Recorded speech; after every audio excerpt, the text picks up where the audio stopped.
இந்த உடலுக்குள் வந்த உயிருக்குள் வந்து புகுந்தவளே, அந்தி வெயிலுக்குள் அன்பு மலருக்குள் என்றும் இனிப்பவளே.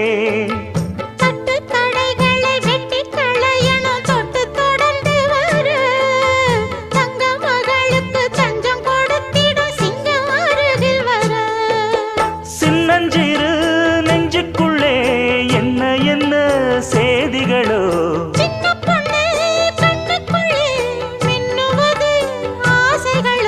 சொல்லும் சொல்லில் தேனிருக்கு,